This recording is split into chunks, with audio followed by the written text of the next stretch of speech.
제57차 최고위원회의를 속개합니다. 오늘 국회 법사위와 본회의에서 중대재해법이 처리될 예정입니다. 여야가 어제 법사위 법안 소위에서 노동계와 경제계, 시민사회 등의 의견을 고루 들어 조정하고 만장일치로 합의한 내용입니다. 그러다 보니 노동계, 경제계 양측의 반발을 받고 있습니다. 당 내외 의원님들의 의견도 분분합니다.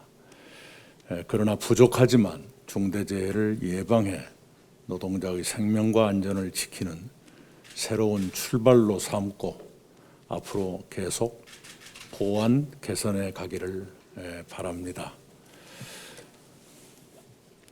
어려운 법안을 여야 합의로 마련했다는데 일단 의미를 두고 싶습니다.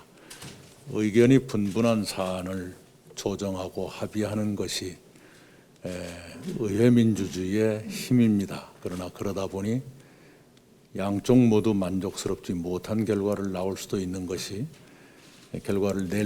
것이 의회 민주주의의 한계이기도 합니다.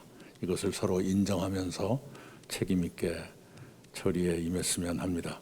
생활물류법, 아동학대처벌법 등도 처리해 이번 임시국회가 사회적 약자의 삶을 지키는 민생국회로 잘 마무리되도록 최선을 다해야겠습니다.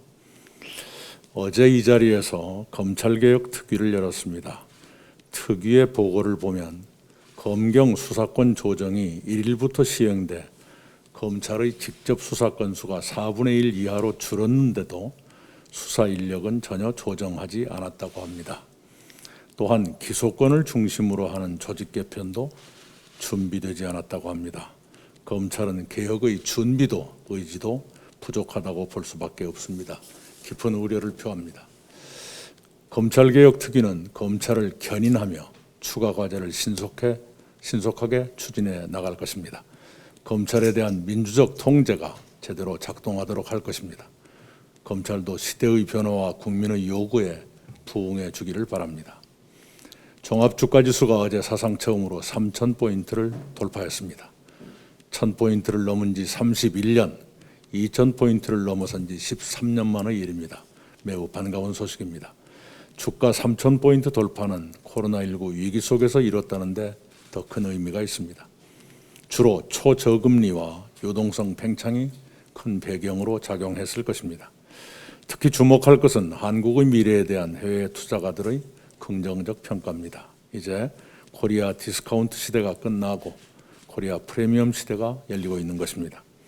동학개미의 기여도 주목할 만합니다. 작년 한 해 증권사의 주식거래 활동 계좌 수가 600만 계좌 이상 증가한 것이 그 증거입니다.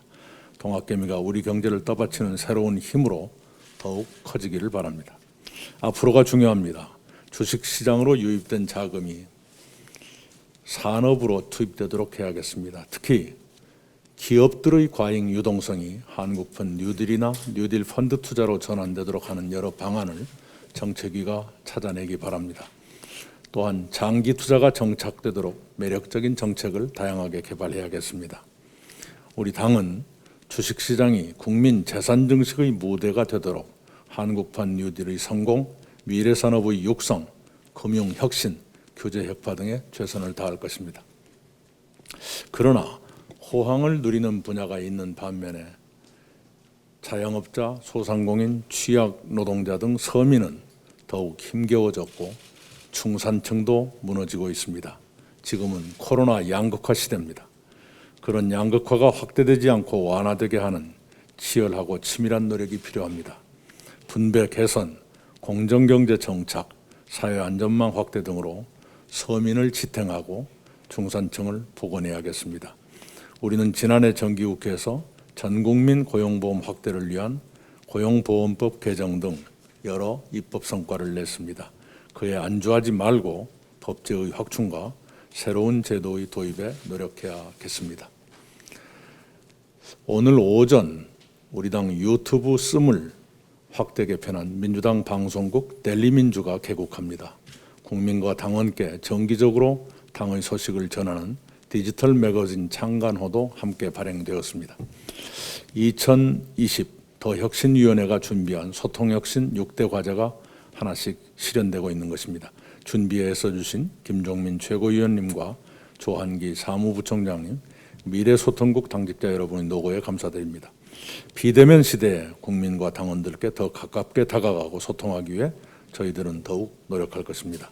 오늘 첫 발을 내딛는 방송국과 매거진은 우리 당의 정책과 성과를 홍보하는 역할뿐만 아니라 진실을 찾아 알리는 정론의 역할까지 해낼 것입니다.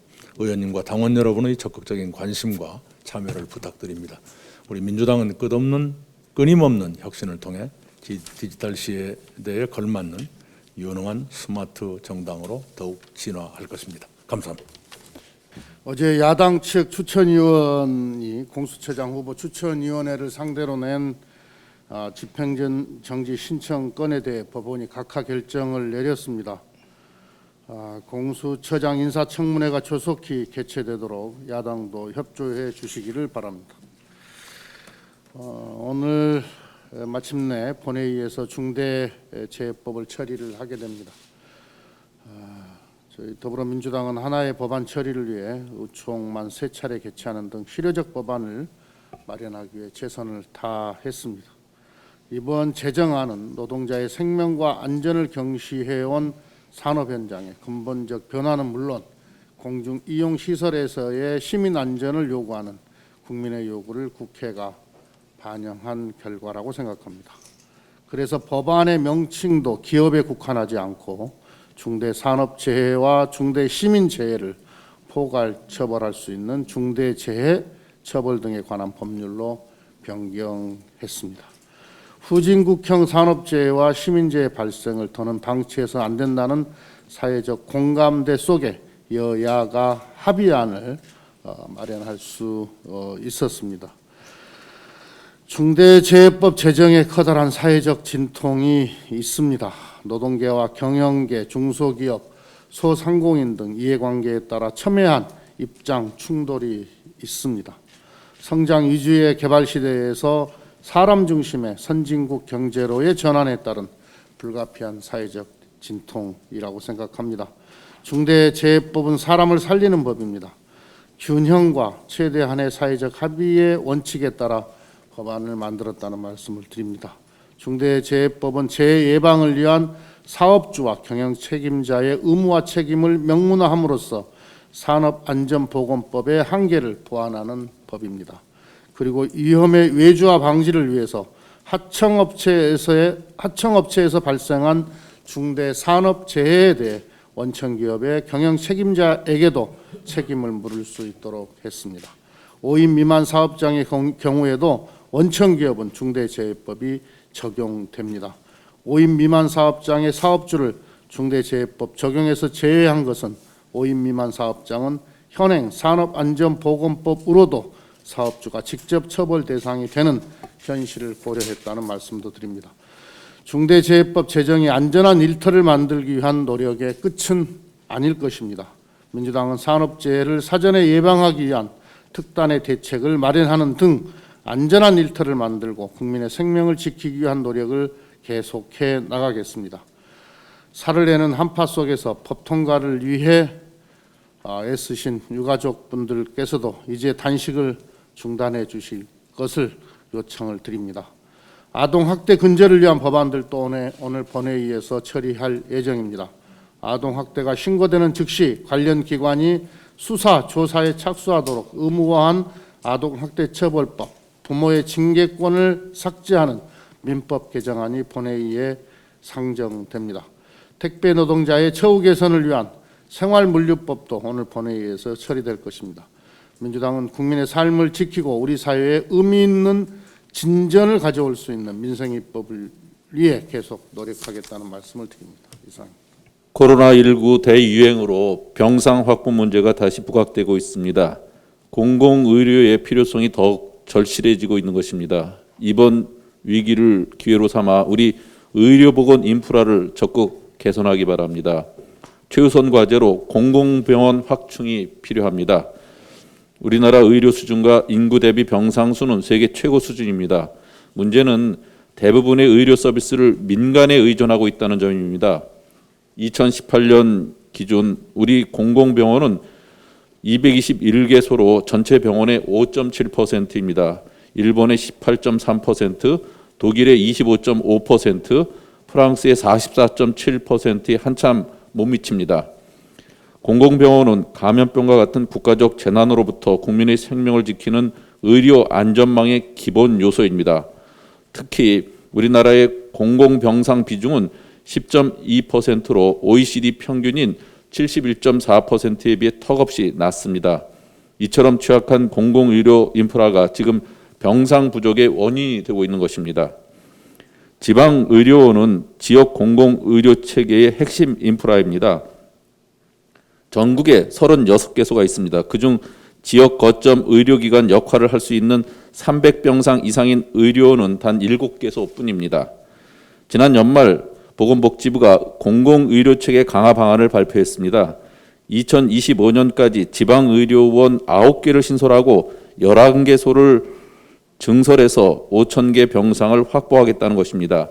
매우 반갑고 환영할 일입니다.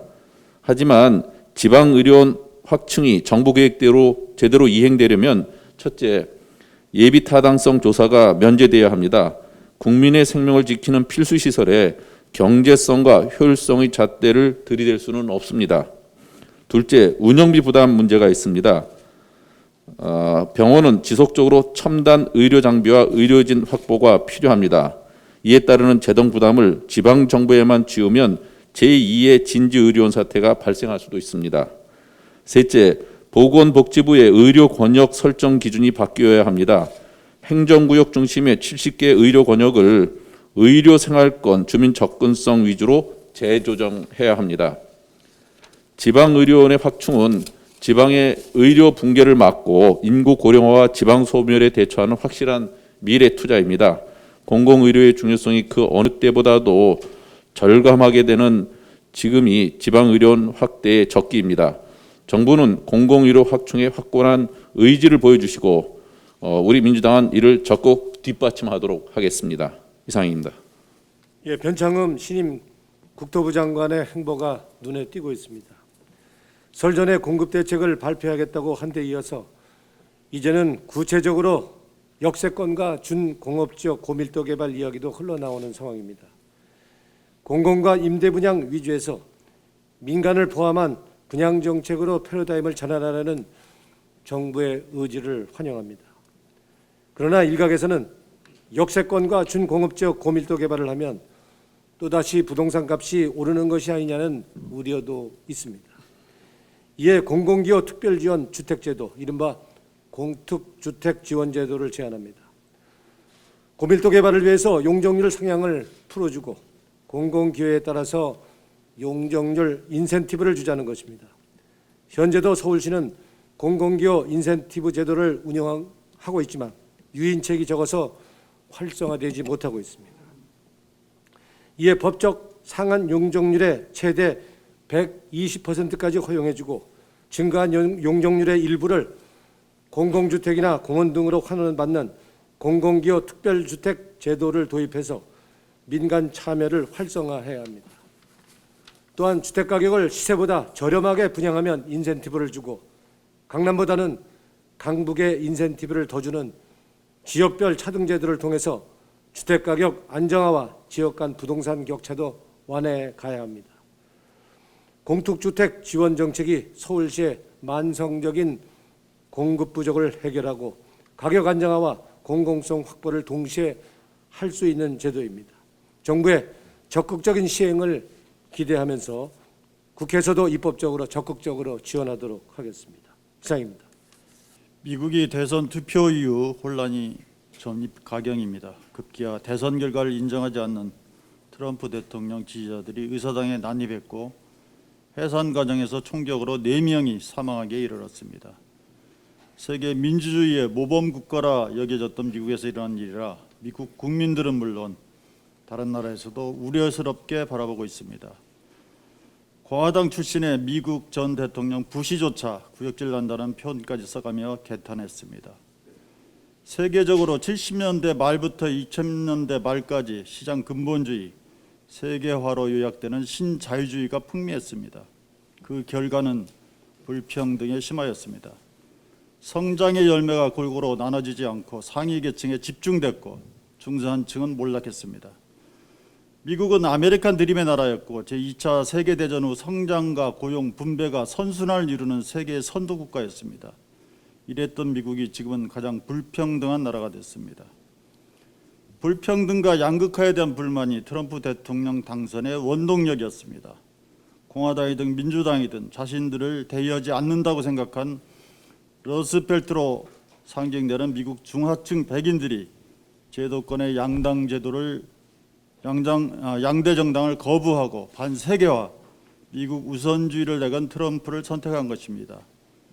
민주주의는 평등의 기반이 없으면 흔들리게 되어 있습니다. 불평등은 정치가 상위 계층을 과다 대표하고 중하위 계층을 가소 대표하게 만들기 때문에 민주주의에 대한 심각한 위협이 됩니다. 미국의 참혹한 사태가 명징하게 보여줍니다. 우리 대한민국의 민주주의 미래를 생각해 봅니다. 미국을 반면교사 삼아 양극화, 불평등의 질곡을 넘어서 세계 민주주의를 우리 대한민국이 선도하는 미래를 꿈꿔봅니다. 지난 1월 5일에 70대 노인 문모 씨가 대검찰청 앞 인도변에 놓여 있는 윤석열 검찰총장 화환 5개를 불태웠다가 현장에서 체포된 사건이 있었습니다. 유언장과 신호통을 소지했지만 큰 불상사는 일어나지 않았습니다. 사건을 담당한 서초경찰서는 일반 물건 방화 혐의로 6일 구속영장을 신청했고 어제 법원은 이를 기각했습니다. 영장 청구권은 여전히 검찰의 독점 권한입니다. 서초경찰서가 신청을 했지만 최종적으로 영장 청구는 검찰에서 하게 되어 있습니다. 그런데 70대 노인이 화환 5개를 불태운 것이 과연 구속영장을 청구할 만한 사안인지 좀채 납득이 되지 않습니다. 방화 물건이 검찰총장 응원 화환이 아니었다면 이 정도 사안에 구속영장을 청구하는 것이 가당키나 했을 것인지 납득이 되지 않습니다. 검찰총장 심기용 영장 청구였다면 이야말로 검찰권의 중대한 남용이 아닐 수 없습니다. 검찰은 국민의 검찰, 인권의 검찰이 되겠다고 그렇게 반복해 주장했지만 이번 방화 사건에 대해 다룬 태도를 봤을 때 갈 길이 아직도 멀다는 생각이 듭니다. 이상입니다. 어제 문재인 대통령께서 새해는 회복과 통합, 도약의 해라고 말씀하셨습니다. 전적으로 동의합니다. 특히 통합에 주목합니다. 물리적 통합을 말씀드리는 것이 아닙니다. 대통령께서 말씀하셨다시피 마음의 통합에 힘써야 합니다. 정인이 사건, 코로나로 고통받는 국민, 근절되지 않는 정치권의 성비위까지 여야가 함께 머리를 맞대야 할 일들이 많습니다. 이런 일들 앞에서는 여야가 다를 수 없습니다. 정치적으로 싸울 것은 싸우되 민생과 경제 앞에서는 협력해야 합니다. 통합도 민생과 경제로 가능합니다. 여야 모두 민생과 경제는 국민 시선에 다가서는 노력을 펼쳐야 합니다. 지난해 국회가 국민 삶과는 동떨어진 싸움에 매몰된 것은 아닌지 반성합시다. 정치권의 이해로만 비칠 수 있는 일에 열을 올리는 것은 아닌지 되돌아볼 때입니다. 올해는 민생과 경제에 집중해야 할 골든타임입니다. 기약할 수 없었던 코로나의 끝이 보이기 시작했기 때문입니다. 코로나 종식이 이루어지는 상반기에는 민생에 온 힘을 집중하고 경제에 총력을 기울여야 합니다. 1사분기는 3차 재난지원 패키지가 소상공인 자영업자분들이 버틸 힘을 마련해 줄 것입니다. 2사분기에 곧바로 전국민 재난위로금이 투입된다면 위로와 희망에 더해 내수 진작의 공백까지 막을 수 있습니다. 무엇보다 코로나로 지친 국민께 힘이 되어드리기 위해서라도 위로금은 필요합니다. 어제 겨우 생후 13일 된 딸을 품에 안고 아파트에서 투신한 친모에 대한 보도가 있었습니다. 이 세상, 이제 막 세상의 빛을 본 젖먹이에게 가장 안전하고 포근해야 할 엄마의 품은 죽음의 요람이 되고 말았습니다. 코로나 블루로 지친 마음을 온전히 이전으로 돌릴 수는 없을 것입니다. 하지만 재난위로금이 큰 힘이 되어드릴 수 있다고 믿습니다. 야당에서 전국민 재난위로금에 대해 의심의 눈길을 보내고 있는 것도 알고 있습니다. 이해합니다. 그러나 이는 국민 삶과 국가 경제가 달린 문제입니다. 최후의 위기를 넘어서게 할 최종 병기로서 전국민 재난위로금은 필요합니다. 야당도 함께 논의해야 합니다. 이에 국민의힘에 다시 한번 여야정 상설 국정협의체를 정상화할 것을 요청합니다. 이 협의체 안에서 전국민 재난위로금도 논의합시다. 민생 정치 집중을 위한 통합의 정치를 선보일 때입니다. 국민께서는 정쟁이 아닌 민생을 위한 선의의 경쟁을 요구하고 계심을 잊지 맙시다. 이상입니다.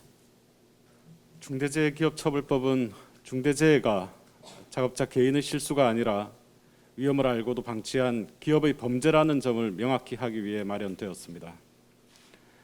안전관리 주체인 법인과 결정권자인 경영 책임자에게 형사 책임을 묻는 것이 핵심입니다.